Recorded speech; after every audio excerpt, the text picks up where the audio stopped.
Good morning students. Last lecture में हमने start किया था प्रेगनेंसी टॉपिक और उसमें हम फिजियोलॉजिकल चेंजेस ऑफ प्रेगनेंसीज पढ़ रहे थे। उसी के कंटिन्यूएशन में और फिजियोलॉजिकल चेंजेस हैं। नेक्स्ट चेंजेस जो प्रेगनेंसी में होते हैं वो है metabolic changes.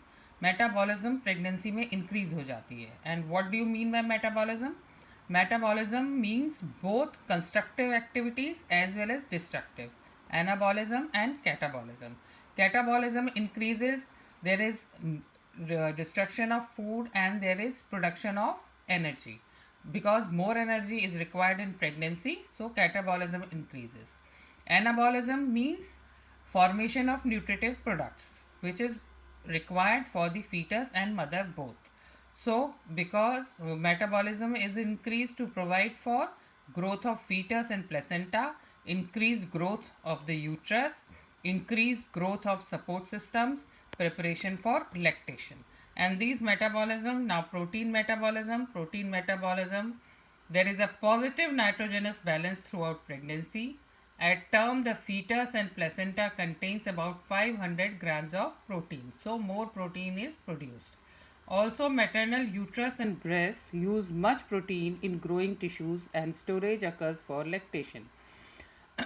As the breakdown of amino acids to urea is suppressed, so blood urea level falls to 15 to 20 milligram %. Because जो अमाइनो एसिड्स हैं वो सारे मिलके प्रोटीन्स बनाते हैं, तो जो उनके ब्रेकडाउन से वेस्ट प्रोडक्ट यूरिया बनता है वो प्रेगनेंसी में कम बनता है, फॉर्मेशन ज़्यादा होता है because more protein is required. So blood urea level कम हो जाता है. Next, carbohydrate metabolism. Carbohydrate metabolism is also increase. The adaptations in glucose metabolism allow shunting of glucose to the fetus to promote development while maintaining adequate maternal nutrition. जो glucose metabolism ऐसे adaptation होता है कि glucose foetus को जाता है उसके development के लिए और मदर का न्यूट्रिशन भी मेंटेन रहता है.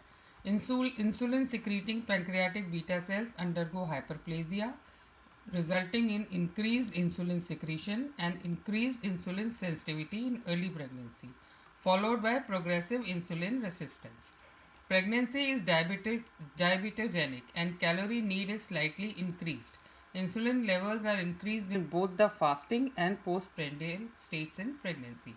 Insulin levels बढ़ जाते हैं pregnancy में. Insulin resistance and relative hypoglycemia results in lipolysis. Relative hypoglycaemia means कि रिलेटिवली ब्लड शुगर कम हो जाता है क्योंकि इंसुलिन रेसिस्टेंस की वजह से, which results in lipolysis. Lipolysis means break down of fat, allowing the pregnant mother to preferentially use fat for fuel. तो जो प्रेग्नेंट फीमेल होती है वो अपनी एनर्जी के लिए फैट्स को यूज करती है, preserving the available glucose and amino acids for the fetus and minimising protein catabolism. तो अमाइनो एसिड्स और ग्लूकोज जो है वो फीटस के लिए स्पेयर कर देती है. Fat metabolism, an average of 3 to 4 kg of fat is stored during pregnancy, mostly in the abdominal wall, thighs, breast and hips. The mother has a higher circulating lipid and lipoprotein level. Changes in lipid metabolism accommodate the needs of the developing fetus. Increased triglyceride levels provide for the mother's energy needs while glucose is spared for the fetus. फिर calcium metabolism. Calcium, the fetus utilizes calcium taking from the long bones of the mother. If the stores are insufficient, the fetus still utilizes calcium leading to maternal osteomalacia. जो fetus की bones बनती हैं तो वो calcium कहाँ से आता है? वो आता है मदर की लॉन्ग बोन्स में से, और अगर मदर में कम होगा तो भी फीटस को तो उतना ही जाएगा जितना जाना चाहिए. तो उससे रिजल्ट क्या होगा कि मदर की बोन्स में कैल्शियम कम हो जाएगा, उससे क्या हो जाएगा? Maternal osteomalacia. Maternal serum calcium level stay steady, और मदर के जो कैल्शियम लेवल्स हैं ब्लड में वो नॉर्मल रहते हैं, जैसे हैं वैसे ही रहते हैं. Calcium absorption from intestines and kidneys is doubled due to rise in levels of 125 dihydroxy vitamin D3. और जो मदर की इंटेस्टाइन और किडनी से जो कैल्शियम एब्जॉर्ब होता है वो डबल हो जाती है उसकी rate. Then iron metabolism. The absorption of iron from the gut is enhanced during pregnancy and stored in liver.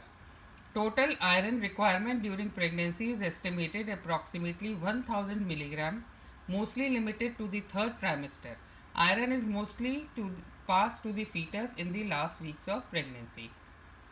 जो टोटल आयरन रिक्वायरमेंट है प्रेगनेंसी की वो अप्रॉक्सीमेटली 1000 मिलीग्राम है और ज़्यादातर ये कब यूज़ होती है, थर्ड ट्राइमेस्टर में. आयरन ज़्यादातर फीटस को पास होता है लास्ट वीक्स ऑफ प्रेगनेंसी में. देन सिस्टमिक चेंजेस, अलग अलग जो सिस्टम्स हैं उन सिस्टम्स में भी कई सारे चेंजेस आते हैं. Respiratory system, during pregnancy the amount of air moved in and out of the lungs increases by nearly 50% due to two factors. क्यों होती है? Each breath contains a large volume of air. The rate of breathing, breaths per minute, increases slightly.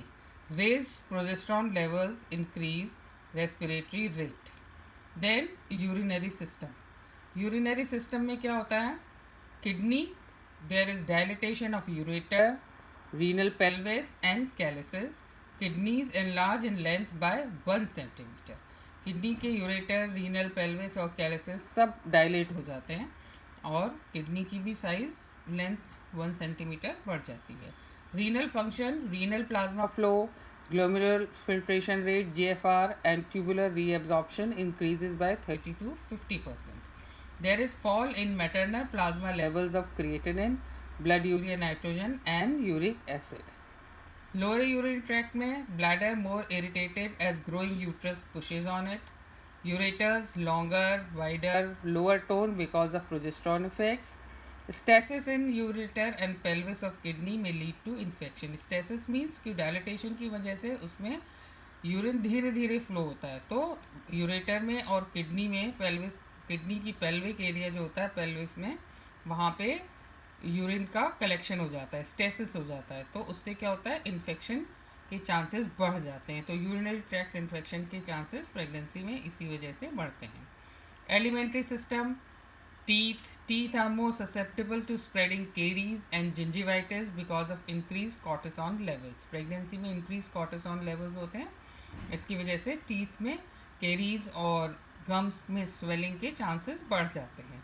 Nausea and vomiting, hypomotility of gut may lead to constipation. Motility gut की decrease हो जाती है progesterone की effect से, उससे constipation हो जाता है, स्टूल पास होने में प्रॉब्लम होती है.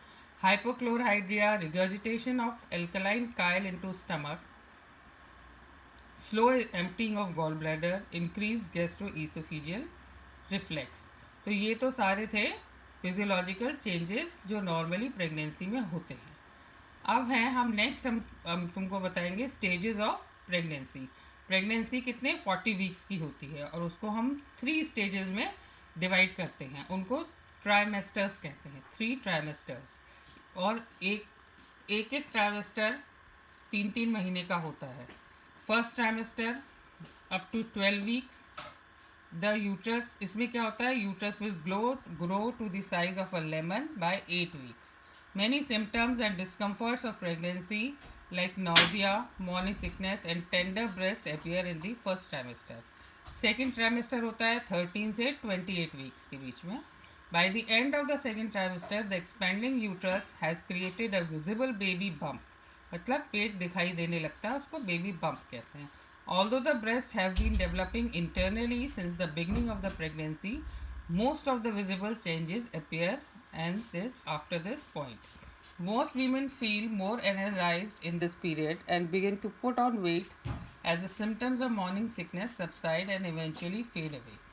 The uterus, the muscular organ that holds the developing fetus, can expand up to 20 times its normal size during pregnancy. Pregnancy में uterus अपने size का 20 times बढ़ जाता है. Although the fetus begins to move during the first trimester, it is not until the second trimester that movement, often referred to as quickening, can be felt. Quickening क्या होता है? वैसे तो fetus शुरू से move करता रहता है, लेकिन second trimester में ही जाके मदर को फील होता है कि अंदर मूवमेंट हो रहा है. उस मूवमेंट का जो स्टार्ट होता है उसको क्या कहते हैं, quickening. More specifically, in the 20th to 21st week or by the 19th week if the woman has been pregnant before. First जो pregnant female है, प्राइमी ग्रेविटा जो फर्स्ट टाइम प्रेग्नेंट हुई है, उसको 20 से 21st वीक में फील होता है, और जो मल्टीपैरा होती है, मल्टीग्रेविडा, उसको 19th वीक पे स्टार्ट हो जाता है। देन थर्ड ट्राइमेस्टर है 29 से 40 वीक्स के बीच में। The uterus expands making up a larger and larger portion of the woman's abdomen. पेट बहुत बड़ा हो जाता है, तुम लोगों ने देखी होगी। During the final stages of gestation before child birth, the fetus and uterus will drop to a lower position. Final weight gain takes place, which is the most weight gain throughout the pregnancy. Head engagement होता है third trimester में। इसमें क्या होता है, where the foetal head descends into cephalic presentation, release pressure on the upper abdomen with renewed ease in breathing. इसमें क्या होता है, जो हेड होता है, अगर कैफलिक प्रेजेंटेशन है तो बच्चे का हेड, फीटस का हेड पेल्विक कैविटी में एंटर कर जाता है। उससे क्या होता है कि ऊपर से प्रेशर रिलीज हो जाता है, जो रिब्स पे और पेट में जो प्रेशर फील होता है, और थोड़ी सांस लेने में आसानी हो जाती है। It also severely reduces bladder capacity and increases pressure on the pelvic floor and the rectum. The enlarged uterus may impede blood flow by compressing the vena cava when lying flat, which is relieved by lying on left side. ठीक है, ये तो 3 trimesters थे। 3 trimesters में हमने pregnancy को divide किया हुआ है। First trimester 0 to 12 weeks, second trimester 13 to 28 weeks and third trimester 29 to 40 weeks. अब डिटरमाइनिंग जेस्टेशनल एज, कि हम जेस्टेशनल एज जो है वो कैसे पता करते हैं। The mean pregnancy length has been estimated to be 280 days, 40 weeks. ये पहले भी बता चुकी हूँ। कब से काउंट करते हैं इसको, as timed from the first day of the last menstrual period. The best method of determining gestational age is ultrasound during the first trimester of pregnancy. Once the estimated due date is established, it should rarely be changed, as the determination of gestational age is most accurate earlier in the pregnancy. शुरू में ही gestational age हमको determine करना बहुत ज़रूरी है। एक होता है Naegele's rule. This calculates the expected due date from the first day of the last menstrual period. उसको LMP हम लिखते हैं, तुमने प्रिस्क्रिप्शंस में देखा होगा LMP, that is the first day of the last menstrual period, regardless of shorter और longer menstrual cycle length, चाहे उसकी साइकिल लेंथ 28 दिन की हो चाहे 40 दिन की हो। Pregnancy most commonly last for 40 weeks. According to this LMP based method, assuming that the woman has a predictable menstrual cycle length of close to 28 days and conceives on 14th day of the cycle, 9 calendar months plus 7 days. तो जैसे कि अगर किसी की 1 जनवरी LMP है तो 9 calendar months कितने हो गए, 1 अक्टूबर प्लस 7 डेज, तो उसकी EDD यानी एक्सपेक्टेड डेट ऑफ डिलीवरी क्या होगी, 8th of October.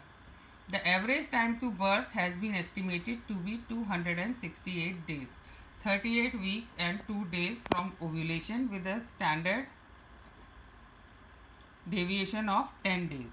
Accurate dating of pregnancy is important because it is used in calculating the results of various prenatal tests. For example in the triple test क्यों ज़रूरी है कि accurate dating pregnancy की किस लिए ज़रूरी है, क्योंकि बहुत से टेस्ट हमें उस जेस्टेशन एज के अकॉर्डिंग कराने होते हैं। जैसे NT स्कैन होता है वो 11 to 13 वीक्स पे कराना होता है। ट्रिपल टेस्ट है वो हमको 18 वीक्स पे कराना होता है। एंटीनेटल स्कैन 18 to 20 वीक्स के बीच में कराना होता है। इसलिए हमें वीक्स का जेस्टेशन एज पता होनी एग्जैक्ट ज़रूरी है। A decision may be made to induce labor if a fetus is perceived to be overdue. अगर हमारा टाइम तक डिलीवरी नहीं हुई तो हमें कैसे पता चलेगा कि उसका टाइम है कि नहीं है। इसीलिए अगर ज़्यादा दिन हो गए तो हमें डिलीवरी करानी भी पड़ सकती है। Furthermore, if ultrasound dating predicts a later due date than LMP, this might indicate slowed fetal growth and require closer view. अगर हमें एग्जैक्ट जेस्टेशन एज निकाल के हमने EDD निकाल रखी है, और अगर अल्ट्रासाउंड में हम ग्रोथ के लिए अल्ट्रासाउंड कराते हैं, फीटल वेलबींग के लिए कराते हैं, अगर उसमें वो डेट आगे की बता रहा है तो इसका मतलब बच्चे की फीटस की ग्रोथ प्रॉपर नहीं हो रही है। तो ये हमें तभी पता कर सकते हैं जब हमें एग्जैक्ट जेस्टेशन एज उसकी पता हो। Then the age of fetal viability. Viability means, fetal viability का क्या मतलब होता है, फीटल वायबिलिटी मीन्स कि फीटस डिलीवरी के बाद नॉर्मली ज़िंदा रह सकता है कि नहीं रह सकता। तो वो एज जब फीटस डिलीवरी के बाद बाहर आराम से रह सकता है, is able to grow, is called age of fetal viability. It ranges from 16 weeks in Norway to 20 weeks in the US and Australia and 28 weeks in India. India में ये फीटल वायबिलिटी की एज को 28 weeks कहा गया है. इसीलिए जो foetus child birth होता है 28 वीक्स के बाद उसको डिलीवरी कहते हैं और 28 वीक से पहले एबॉर्शन कहते हैं. फिर है टर्म प्रेगनेंसी. फिर है कि प्रेगनेंसी टर्म है. टर्म मीन्स जिसने अपना टाइम पूरा कंप्लीट कर लिया है. तो term pregnancy is 37 to 41 weeks with early term being 37 and 38 weeks, full term 39 and 40 weeks, and late term 41 weeks. तो 37 से 41 वीक्स के बीच में तो टर्म प्रेगनेंसी होती है और अर्ली पहले 37 and 38, full term 39 and 40 and late term 41 weeks. After 41 weeks it is known as post term. और babies born before 37 weeks are preterm. Post मतलब बाद में, तो 41 वीक्स के बाद जो होते हैं उनको पोस्ट टर्म बेबीज कहते हैं. और प्री मीन्स पहले, तो 37 वीक से पहले वाले बच्चों को क्या कहेंगे? Pre term babies. तो 37 to 41 वीक्स है term pregnancy. Babies born between 39 and 41 weeks gestation have better outcomes than babies born either before or after this range. जो 39 और 41 वीक्स के बीच में जो बच्चे पैदा होते हैं उनका आउटकम अच्छा होता है. They are more healthy. The special time period is called full term. इस पीरियड को क्या कहते हैं? Full term. Events after 42 weeks are considered post term. और जो 42 वीक्स के बाद हैं उनको हम कहते हैं post term. Now I'll end with this, and next in the next session I will continue with the pregnancy signs and symptoms and other things. Thank you.